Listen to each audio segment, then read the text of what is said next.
Hello there, I am Chris Anderson.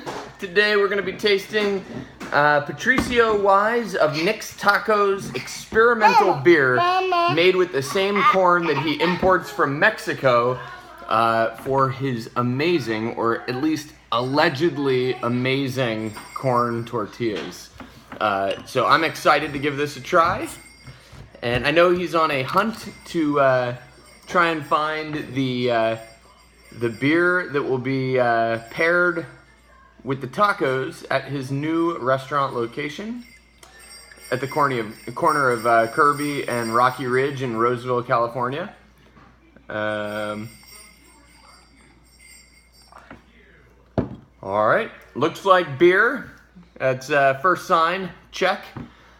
We've got kind of a nice pale yellow. I can't remember if he told me much about the beer in terms of if it was, I think he said it was ale yeast.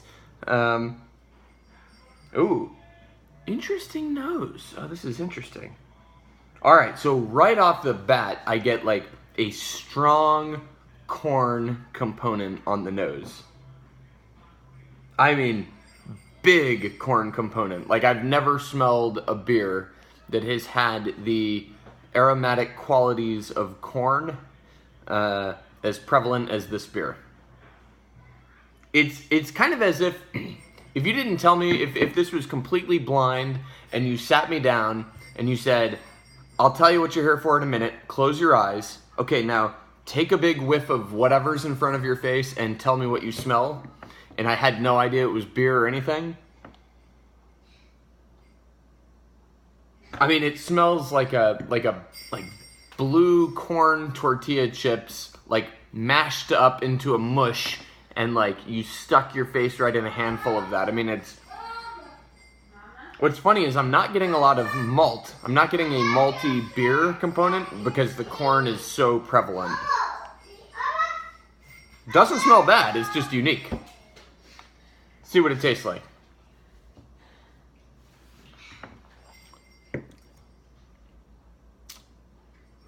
Pretty good.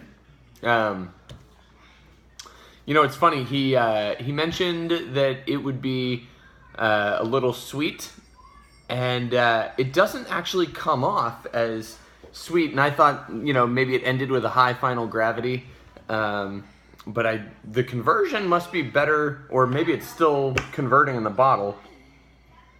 Wow, that's fascinating.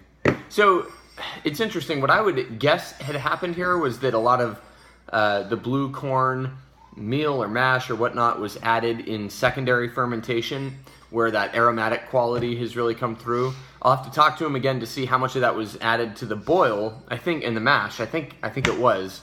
But so much aromatic corn quality is here that it feels like a secondary fermentation corn play.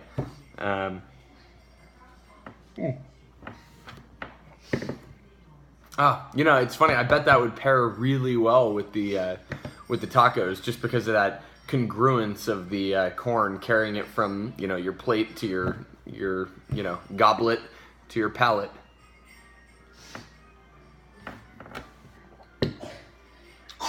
That's good. That's really good. Yeah, I would drink it.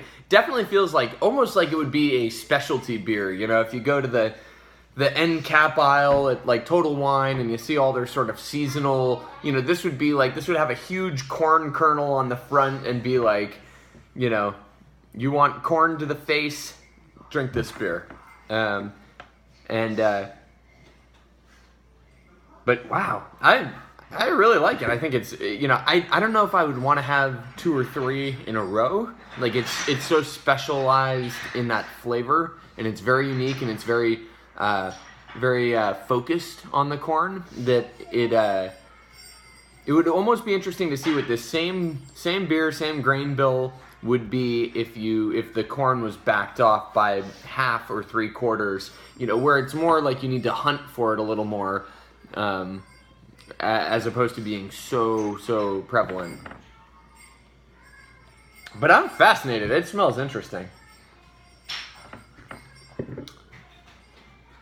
Not a ton of head retention, but enough lacing on the glass. I mean, feels plenty carbonated.